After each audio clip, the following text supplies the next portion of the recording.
Bulletin की शुरुआत इस वक्त की बड़ी खबर के साथ। दिल्ली में बीजेपी की अहम बैठक चल रही। इस बैठक से एक्सक्लूसिव खबरें सामने आई हैं।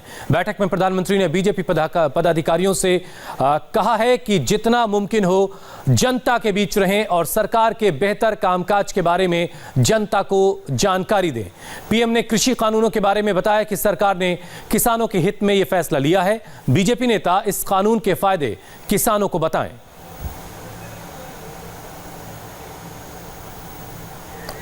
तो दिल्ली में इस वक्त बीजेपी की अहम बैठक चल रही है। इस बैठक में प्रधानमंत्री ने बीजेपी के पदाधिकारियों से कहा कि जनता के बीच जाएं, जनता के साथ रहें और जनता को सरकार के कामकाज की जानकारियां दें। और किसान जो आंदोलन चल रहा है उसके बारे में भी बात हुई और कहा कि कृषि कानूनों के फायदे भी किसानों को जाकर बताएं। देवेंद्र पराशर हमारे सहयोगी इस वक्त हमारे साथ जुड़ चुके हैं। देवेंद्र, और क्या खास बातें निकल के आ रही हैं आज की इस बैठक से? ये प्रधानमंत्री का जो संबोधन रहा था, जिसे बीजेपी का ये कहना था कि प्रधानमंत्री का मार्गदर्शन था, वो बहुत इंटरैक्टिव सेशन था। इंटरैक्शन के तौर पे प्रधानमंत्री नरेंद्र मोदी ने संदेश दिया है। जो सबसे बड़ा संदेश था वो ये था कि जनता के बीच ज्यादा से ज्यादा जाएं और केंद्र सरकार का जो कामकाज है वो जनता तक पहुंचाएं। और चाहे इस बार के बजट की आप बात कर लें या किसानों कल्याण के लिए सरकार ने जो काम किया है, कृषि कानून को लेकर किस तरह से किसानों के हित में वो फैसला लिया है मोदी सरकार ने, इन सारी चीजों को जनता के बीच ज्यादा से ज्यादा पहुंचाने के लिए बहुत जरूरी है कि बीजेपी संगठन रात दिन काम करे। ये संदेश था पीएम का। और जाहिर तौर पर क्योंकि यहाँ बीजेपी के सभी पदाधिकारी हैं, तो उन पदाधिकारियों के मार्फत प्रधानमंत्री मोदी ने यह संदेश बीजेपी कार्यकर्ताओं को दिया है ताकि जनता के बीच वो जाएं और इन सारे संदेश को फैलाएं। जैसे इस बार बीजेपी की बैठक यहाँ चल रही है, पदाधिकारियों की बैठक एनडीएमसी कन्वेंशन सेंटर में, वहाँ भी तमाम होर्डिंग ऐसे लगाए गए हैं जिसमें केंद्र सरकार के कामकाज का पूरा ब्यौरा दिया गया है। और पीएम मोदी का ये भी कहना था कि संगठन को बहुत ज्यादा मेहनत करने की जरूरत है। जाहिर तौर पर बिल्कुल, और ये एक बड़ी बात है कि अपने तमाम पदाधिकारियों से प्रधानमंत्री कह रहे हैं कि जनता के बीच रहें और जनता को सरकार के कामकाज की जानकारियां दी जाएं। बहुत बहुत शुक्रिया देवेंद्र हमारे साथ जुड़ने के लिए। और अब खबर बंगाल से है। बंगाल के चुनावी घमासान में आज ममता बनर्जी को बड़ा झटका लगा।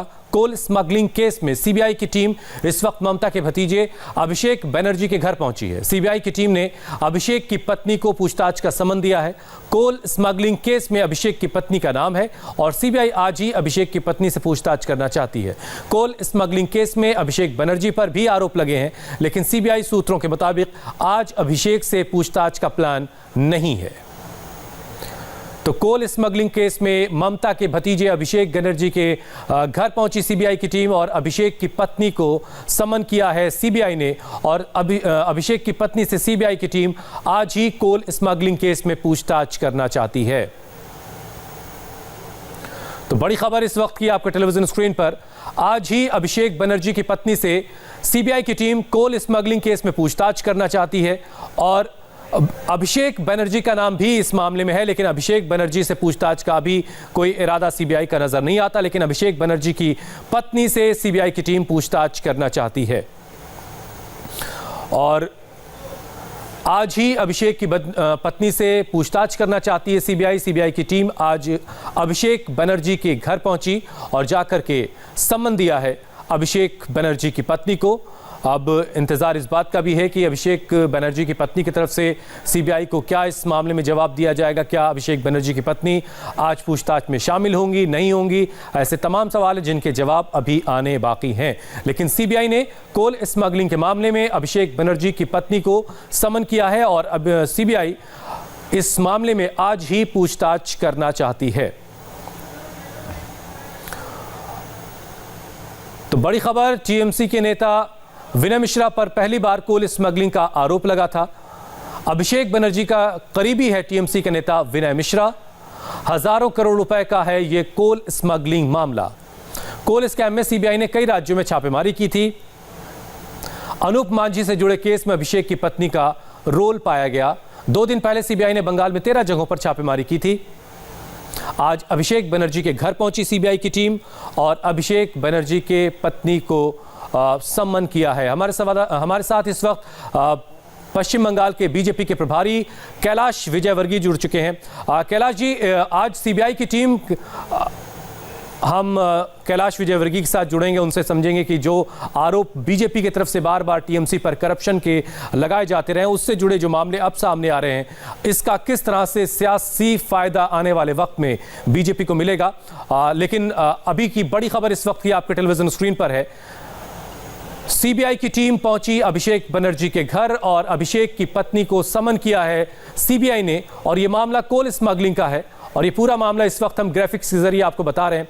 हजारों करोड़ रुपए का कोल स्मगलिंग मामला है, जिसमें सीबीआई ने अभिषेक बनर्जी, जो ममता बनर्जी के भतीजे हैं, उनको समन किया है। हमारे साथ पश्चिम बंगाल बीजेपी के अध्यक्ष दिलीप घोष इस वक्त जुड़ चुके हैं। दिलीप घोष जी, आप लोग आरोप लगातार लगाते रहते हैं टीएमसी के करप्शन का। आज सीबीआई ने समन किया है अभिषेक बनर्जी की पत्नी को कोल स्मगलिंग केस में। देखिए, यहाँ बंगाल में सारे आम में चर्चा का विषय है इस परिवार के बारे में और अभिषेक बनर्जी के बारे में कि कोयला तस्करी, गाय तस्करी, बालू तस्करी, उसकी पैसा कहाँ जाती है। आप पब्लिक को पूछे सीधा उनका नाम लेके, तो उस विषय पर हम लोग भी बोलते हैं और लोग इससे बहुत क्षुब्ध है कि इस प्रकार इलीगल काम जो चलता है सब इनके देख रेख में चलता है। इसका फायदा इस पार्टी को और वहाँ नेता के घर तक जाता है और किसी को हिम्मत नहीं होता था हाथ डालने के लिए। आज सीबीआई के पास जो तथ्य आया है, इसके पहले लाला जो कोल माफिया है और विनय मिश्रा जैसे लोगों का ऊपर छापामारी हुई है, वो लोग तो गायब हो चुके हैं, लेकिन इनके हाथ में तथ्य लगा है, उस आधार पर आगे बढ़ रहे हैं। जहां जहां तो इसका तार है वहां तो पहुंचेगा सीबीआई और पूछताछ की नोटिस ही आ रही है केवल, और साबित हुआ नहीं है। मुझे लगता है कि पूछताछ होने से बहुत सारी मामला सामने आएगी। दिलीप घोष जी, लेकिन विपक्ष मतलब खासतौर से टीएमसी तो आप आरोप ये लगाएगी कि आप राजनीति कर रहे हैं इस पूरे मामले में, और सीबीआई, ईडी जैसे जो तमाम एजेंसीज हैं उनका आप इस्तेमाल कर रहे हैं क्योंकि चुनाव बहुत करीब है। देखिए, राजनीतिक ये आरोप तरफ तो होता ही रहता है, लेकिन इसके पहले जब राजीव कुमार जो आईपीएस ऑफिसर है, जो शारदा कांड में जो पहले सीआईडी इंक्वायरी में थे, उनको पूछताछ के लिए कई बार सीबीआई बुलाने के बाद नहीं आए तो उनका घर गई थी सीबीआई उनको पूछताछ करने के लिए। ममता बनर्जी वहां पहुंच गई उनके घर और पुलिस जाके उन सारे सीबीआई अफसरों को उठा के ले आया और जेल में डाल दिया। ऐसा भी घटना हुआ है। तो जहां भी इस प्रकार भ्रष्टाचार होता है वहां क्यों इनके हाथ पहुंच जाता है, इनका नाम क्यों आता है और उसको बचाने में क्यों पहुंच जाते हैं। चीफ मिनिस्टर पहुंच जाती है एक अफसर को बचाने के लिए। तो दाल में कुछ काला जरूर है और लोगों को जानने की पूरी अधिकार है कि सत्य क्या है। दिलीप घोष जी, आपको लगता है कि क्या इसमें इसके तार कुछ और बड़े चेहरों तक जा रहे हैं कोल स्मगलिंग मामले के? देखिए, कई सालों से चल रहा है और हजारों करोड़ की लेन देन की मामला है, गाय तस्करी और कोयला तस्करी। तो इसमें बहुत बड़े बड़े लोग जुड़े हुए हैं, छोटे लोग भी हैं, लेकिन सामने छोटे लोग आते हैं, बड़े नहीं आते हैं। मुझे लगता है कि सीबीआई कई महीनों से, सालों से इसका ऊपर काम कर रहे हैं, उनके हाथ में तथ्य है और वो बहुत दूर तक पहुंचेंगे और इसका सत्य सामने आएगा। बहुत बहुत शुक्रिया दिलीप घोष जी हमारे साथ जुड़ने के लिए। तो पश्चिम बंगाल बीजेपी के अध्यक्ष दिलीप घोष जी कह रहे हैं कि अभी और कई लोगों के नाम इस पूरे मामले में सामने आ सकते हैं। अभिषेक बनर्जी के घर सीबीआई की टीम पहुंची। इस पर फुरफुरा शरीफ के पीरजादा अब्बास सिद्दीकी ने रिएक्ट किया है। उन्होंने कहा है कि सीबीआई के पास कुछ सबूत होंगे तभी वो गई है। अब्बास सिद्दीकी ने कहा कि सीबीआई की किसी से दुश्मनी तो है नहीं।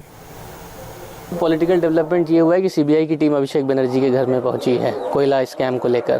क्या कहेंगे इस आप मुद्दे को तो उठाते रहे हैं? देखिए, सीबीआई जो साहब आए, शायद उनके पास कुछ ऐसे खबर आए हैं ये अभिषेक के घर में कुछ ऐसा है तब गए हैं, नहीं तो हमारा देश का सीबीआई तो खराब तो नहीं है। हमारा गर्व है, हमारा देश का वो सीबीआई हमारा देश का सीबीआई है। शायद उनके पास कोई खबर मिला है तो गए हैं। टीएमसी कह रही जबरदस्ती फंसा रही है सीबीआई। नहीं, ये मेरा देश का सीबीआई को बदनाम करना है। सीबीआई भी, सीआईडी भी, पुलिस भी, किसी को बदनाम नहीं करना चाहिए। ये मेरा कुछ है तभी सीबीआई गई है, वरना टीएमसी गलत आरोप क्यों जाएंगे? ऐसा तो कोई जाति दुश्मनी तो नहीं है जो चलो उसको धमकाना है। सीबीआई तो किसी का गुलाम नहीं है। तो ठीक है, किसी के इशारों से वो नाचते हैं, सीबीआई तो किसी के इशारों से नहीं नाचते।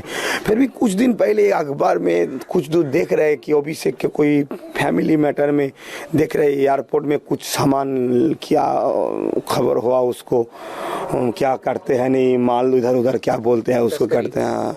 ऐसा कुछ खबर में देख रहे हैं, हमको सही से मालूम नहीं है। ऐसा उसके बारे में उतना जानकारी भी करने का तो टाइम ही हमारे पास नहीं। शायद उसी हिसाब से कुछ माल टाल इधर उधर से क्या ऐसा खबर मिला है, शायद इसीलिए आए हैं। तो जब खबर मिल जाएगा क्या हुआ नहीं तब तो हम बता पाएंगे। चुनाव में इससे नुकसान हो सकता है टीएमसी? नहीं, टीएमसी का जो आम्फान में जो कर दिया उसी से ख़त्म हो गया। और जो कोरोना के टाइम इतना चाल चुराया है लोगों को कुछ कैंडिडेट लोग, तब से इसका पार्टी का ख़त्म हो गया।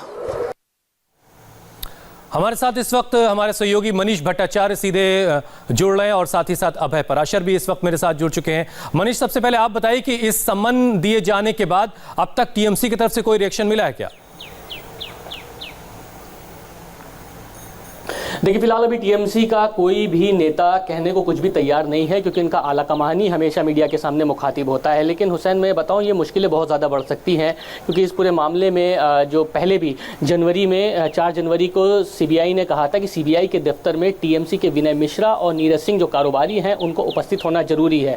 जनवरी में ही 36 दफ्तरों में अनूप माझी उर्फ लाला, जो कि जिसको लुकआउट नोटिस मिला हुआ है, जो फरार है, उसके 36 दफ्तरों में सीबीआई ने रेड मारी थी। और उसके बाद ही इन तमाम लोगों को सीबीआई ने बार-बार समन दिया था और पेश होने के लिए कहा था, पूछताछ करने के लिए कहा था। टीएमसी के विनय मिश्रा के नेता का सीधा जुड़ाव कहीं ना कहीं अभिषेक बनर्जी से है, क्योंकि 15 जुलाई को विनय मिश्रा सहित 15 महासचिवों को नियुक्ति टीएमसी में खुद अभिषेक बनर्जी ने कराई थी। लिहाजा सीधा एक जुड़ाव ये माना जाता है। और यही वजह है कि बीजेपी लगातार ये आरोप लगाती रही है कि अवैध रूप से जो कोयले की जो खरीदारी की गई और बाजार में जो उसको बेचा गया, वो शेल कंपनियों द्वारा उसका पैसा सीधा सफ़ेद किया गया है। और शेल कंपनी द्वारा ये जो पैसा जो सफ़ेद किया गया है वो टीएमसी की पार्टी में गया है। लिहाजा सीबीआई ये चाहती है कि विनय मिश्रा के जो करीबी हैं और साथ ही साथ जो अन्य नीरज सिंह जो कारोबारी हैं, ये जो करीबी हैं अभिषेक बनर्जी, उनसे पूछताछ की जाए। इसीलिए नोटिस दिया गया है। कुछ देर में चलिए इंतजार करते हैं और इस सवाल का जवाब भी जानना जरूरी है। अब है, आप बताइए कि सीबीआई के सूत्रों से आपको क्या जानकारी मिल रही है? क्या आज अभिषेक बनर्जी की पत्नी पूछताछ में शामिल होंगी या उन्होंने कुछ और वक्त की मांग की है? देखिए, अभी सीबीआई के सोर्सेज का साफ तौर पे यही कहना है कि सीबीआई आज ही उनके घर पर ही अभिषेक बनर्जी की पत्नी से पूछताछ करना चाहती है, क्योंकि अनूप माझी जो कि एक प्रोक्लेम्ड ऑफेंडर है, वो अभी फरार है। उसके कहीं ना कहीं कुछ ऐसी ट्रांजैक्शन है जिससे शक जो है वो अभिषेक बनर्जी की पत्नी जो है उनके ऊपर सीबीआई का गया है। जो पूरी तरीके से जो कोयले की जो खरीद फरोख्त हुई है उसको लेकर जो सूत्र हैं वो ये बता रहे हैं कि जो अनूप माझी है, जिसका नाम लाला भी है, इसने जो सूत्र है वो ये बता रहे हैं कि कुछ ट्रांजैक्शन जो है वो अभिषेक बनर्जी की पत्नी के अकाउंट में किए हैं, जो कि विदेश में अकाउंट है। इन तमाम बातों को लेकर सीबीआई इस बात को क्लियर करना चाहती है और यही वजह है कि सीबीआई ने यह भी साफ किया है कि उनके घर में बैठ के चलिए इंतजार करते हैं कि ये पूछताछ आज मुमकिन हो पाती है या नहीं। कुछ वक्त में तस्वीर साफ हो जाएगी। बहुत बहुत शुक्रिया मनीष और अभय हमारे साथ जुड़ने के लिए।